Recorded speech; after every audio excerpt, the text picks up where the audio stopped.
وكذلك بسطت فيه أدلة هذه المسائل واختلاف المذاهب وحجج الجميع من الضوائف وأجوبتها والجمع بين النصوص المختلفة فيها وأضنبت فيها غاية الإضناب.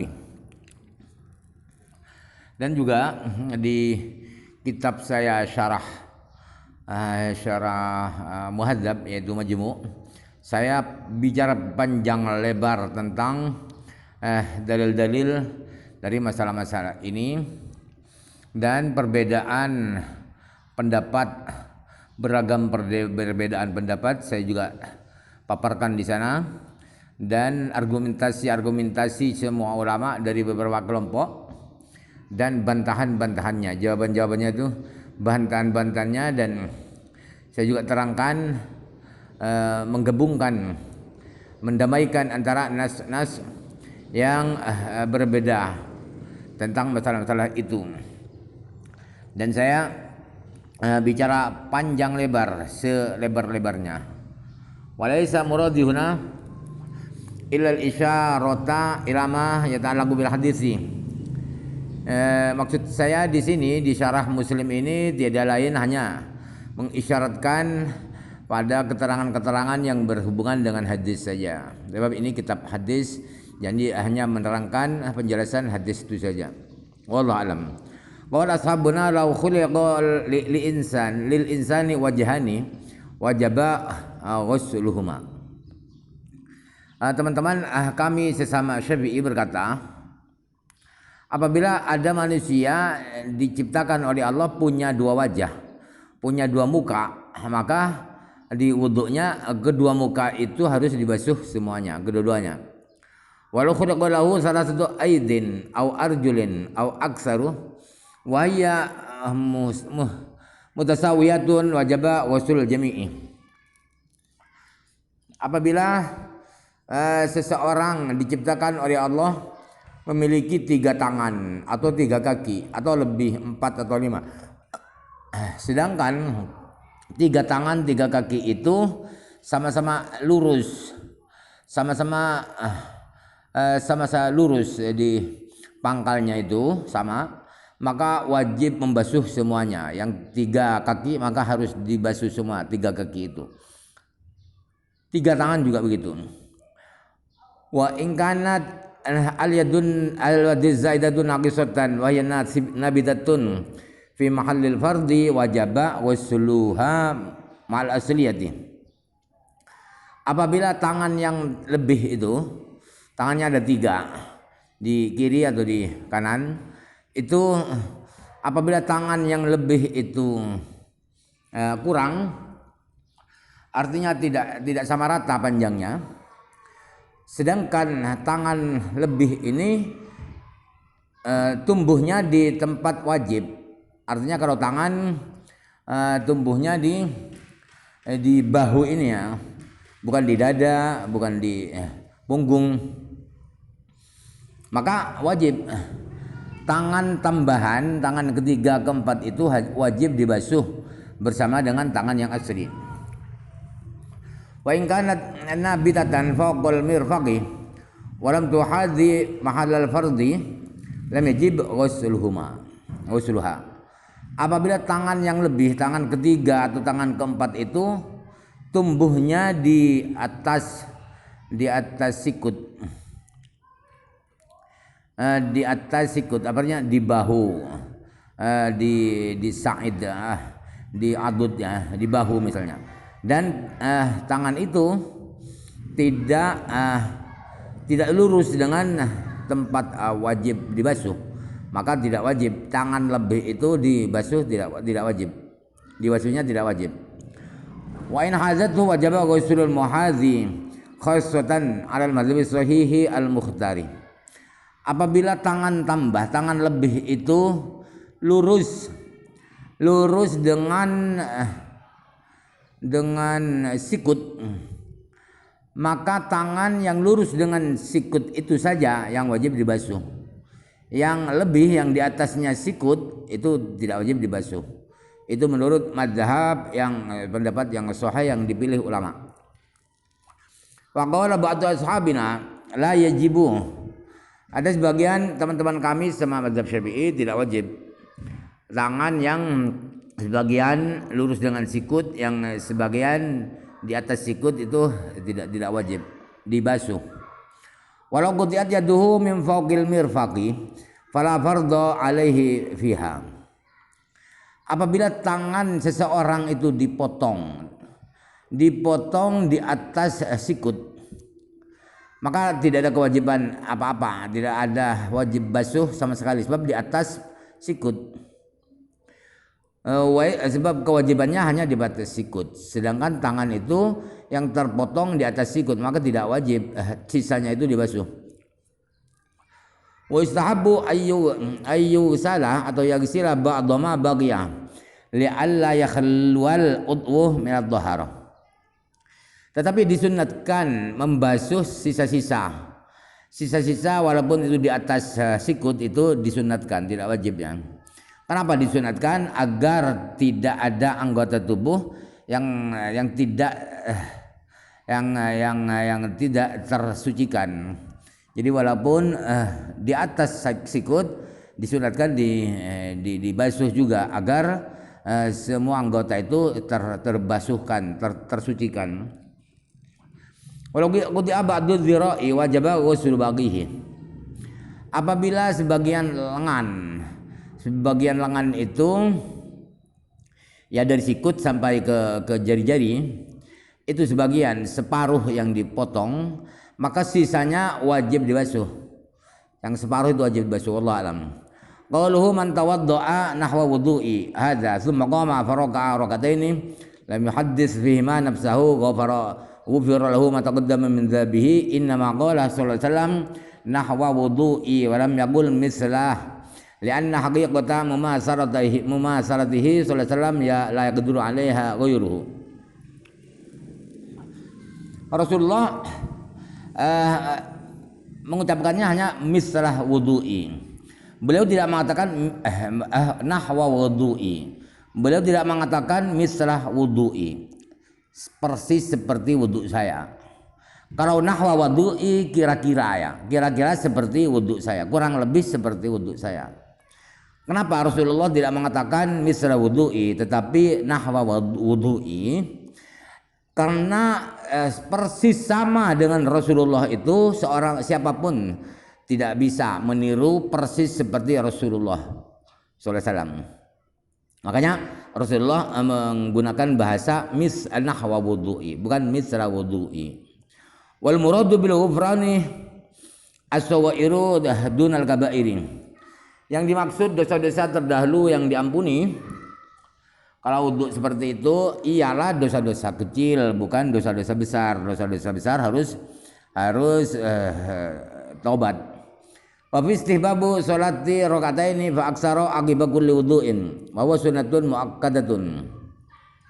Di hadis itu memberikan pengertian bahwa disunatkan sholat 2 rakaat atau lebih, 4 rakaat, misalnya 6 rakaat setelah setiap wudhu. Setiap wudhu sholat, namanya rakaatayil wudhu, 2 rakaat wudhu. Rakaatayil wudhu ini hukumnya sunnat muakkadah. Qala jama'atun min ashabina wa yaf'alu hadhihi sholawati bi awqatin nahyi wa ghairihima li'anna laha sababan. Boleh melakukan sholat rakaatayil wudhu itu di waktu makruh, di setelah sholat subuh, di waktu istiwa, di setelah sholat asar, di waktu persis matahari terbenam, itu tidak apa-apa, walaupun waktu makruh. Dan yang bukan makruh lebih-lebih. Kenapa kok tidak apa-apa? Karena punya sebab. Yang haram itu ketika tidak ada sebab. Ini ada sebabnya. Apa? Sebabnya adalah dia wudhu. Wastadallu bihadits Bilalin. Ulama-ulama itu mengatakan demikian itu berdalil dengan hadis Bilal radhiyallahu anhu al-mukharraji fi Sahih Bukhari, yang dikeluarkan di hadis Sahih Bukhari. Bunyinya hadis adalah annahu kana mata tawaddu'a shalla wa qala innahu arja amalin lahu. bahwa Rasulullah itu setiap wudhu, kapan-kapan beliau itu wudhu, maka beliau pasti sholat. Dan Rasulullah berkata bahwa sholat setelah wudhu adalah amal yang paling berpotensi, paling ada harapan dikabulkan oleh Rasulullah, diharapkan oleh Rasulullah. Rasulullah faridatan atau nafilatan maqsudatan hasalat lahu hadhil fadilatu kama tahsulu tahiyatul masjidi bidzalik wallahu alam. Apabila orang yang selesai wudhu itu salat fardu atau salat sunat yang maksudah qabliyah atau salat ba'diyah, maka fadilah salat 2 rakaat wudhu itu dia dapatkan sebagaimana salat tahiyatul masjid bisa dia dapatkan dengan melakukan salat fardu. Masuk ke masjid langsung salat isya misalnya, langsung salat zuhur, maka dia dapat ganda pahalanya, pahala salat fardu itu dan salat tahiyatul masjidnya. Wallahu alam. Wa amma qaulu salam la yuhadditsu fiha nafsahu fal muradu la yuhadditsu bi syai'in min umurid dunya wa ma la yata'allaqu bis salati. Adapun kata-kata Rasulullah SAW la yuhadditsu bihi fihi ma nafsahu, dia tidak membisikkan hatinya dengan omongan-omongan bisikan, maka yang dimaksud adalah orang yang sholat itu tidak membisikkan urusan-urusan dunia dan tidak membisikkan hal-hal yang tidak berkaitan dengan sholat. Walau arada lahu haditsun fa arada anhu bimujarradi urudihi ufiya an dzalik wa hasalat lahu hadhil fadilah insyaallah taala. Karena hadza laysa min fi'lihi. Apabila ada bisikan tiba-tiba datang di pikirannya orang yang sholat setelah wudhu itu, lalu dia jauhi pikiran itu, bisikan itu dia jauhi dengan saat itu pikiran itu datang terbersit, langsung dia hilangkan pikiran itu, maka diampuni oleh Allah pikiran itu. Dan fadilah dosa-dosa diampuni itu dia dapatkan insyaallah. Kenapa dapat fadilah itu padahal ada bisikan? Karena bisikan yang langsung muncul di pikiran itu tidak termasuk perbuatannya orang itu, sebab datangnya tiba-tiba di otak, di pikiran. Wa qad ufiya li hadzal ummati anil khawadiri allati ta'ridu lahu wa la tastaqirru. Sedangkan umat Islam ini diampuni oleh Allah tentang bisikan-bisikan hati yang datang tiba-tiba, tidak terus diolah, terus dilanjutkan pikiran itu diampuni oleh Allah. Waqad taqaddama bayanu hadzal qaidati fi kitabil imani wallahu alam. Menerangkan kaidah ini, mana yang ma'fu, mana yang tidak dima'fu, sudah diterangkan di kitabul iman wallahu alam. Waqad qala makna ma dzakartuhu al-imamu Abu Abdillah al-Maziri wa tabahu alaihi al-qadi Iyadun. Faqala yuridu biha haditsin nafsi al-hadits al-mujtalabah. Di sini mukhtalafah ya. Di beberapa nuskhah adalah mujtalabah awal al-muktasabah. Al-hadits al-mujtalabah al-muktasabah.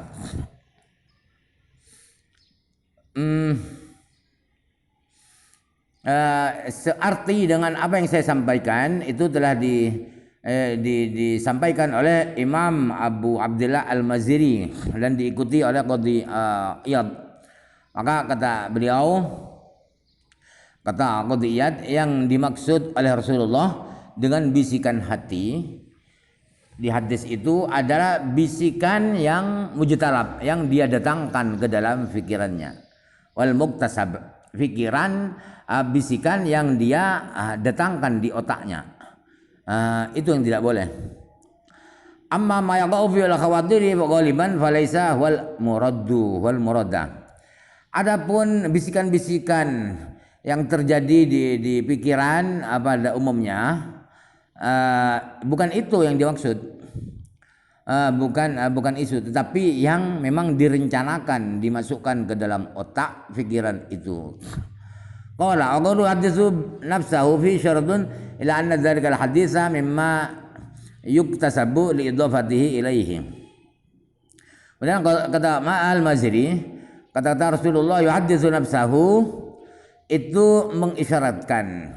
Kata-kata itu memberi isyarat, memberi pengertian bahwa bisikan itu adalah bisikan yang bisa direncanakan, bisa didatangkan. Kenapa? Karena disandarkan pada orang itu. Yuhadditsu nafsahu, dia membisikkan dirinya. Berarti bisikan itu dia datangkan ke dalam otaknya. Qala qadiyatun wa qara ba'du hadzal ladzi yakunu bi ghairi qasdin yurja an tuqbala ma'us salatu yakunu duna salati man lam yuhaddits nafsahu bi syai'in. Qadiyat berkata bahwa ada salah seorang ulama berkata bahwa bisikan yang tanpa sengaja didatangkan ke otak itu diharapkan ada harapan sholatnya diterima, dan sholat yang ada bisikannya itu yang tidak tersengaja itu kualitasnya di bawah sholatnya orang yang tidak membisikkan hatinya dengan bisikan apapun sama sekali. Lianna Nabiya sallallahu alaihi wasallam innama dhamina al-ghufrana al-mura'a dzalik. Liannahu kullu man salima taslamu salatuhu min haditsin nafsi. Kenapa demikian? Karena Nabi Muhammad sallallahu alaihi wasallam menjamin ufira lahu ma taqaddam, itu menjamin pengampunan dosa. Itu yang dijamin oleh Rasulullah ialah pengampunan yang harus memperhatikan tidak sengaja mendatangkan pikiran itu ke dalam otak. Sebab apa? Sulit sekali, jarang sekali ada orang yang sholatnya tidak ada bisikan setan sama sekali, tidak melamun kemana-mana sama sekali. Itu jarang sekali, kecuali wali, nabi, para rasul. Wa in ma hasarat al-wadilah martabatu lil mujahadati nafsihi min khadarati syaitani. Dia kok mendapatkan derajat diampuni dosanya ya karena dia telah berperang melawan nafsunya dari bisikan-bisikan syaitan. Wa nafyiha anhu muhadhabatihi 'alaiha hatta lam yashtagil anha darfat 'ainin wa salima min asy-syaitani bijtihadihi wa tafriqihi qalbahu hadza kalam qadi wasabu ma qaddamtuhu wallahu alam. Kenapa dia hasil berdapat derajat itu? Karena dia berperang melawan nafsu dari bisikan syaitan, dan dia menghapuskan bisikan itu dari dirinya, dan dia menjaga hatinya dari bisikan itu sehingga dia tidak tergoda, tidak terganggu sholatnya sekejap mata pun, dan dia selamat dari syaitan dengan daya upayanya dan mengosongkan hatinya dari godaan syaitan. Inilah penjelasan qadiyat, tetapi yang benar adalah apa yang saya sampaikan. Wallahu a'lam.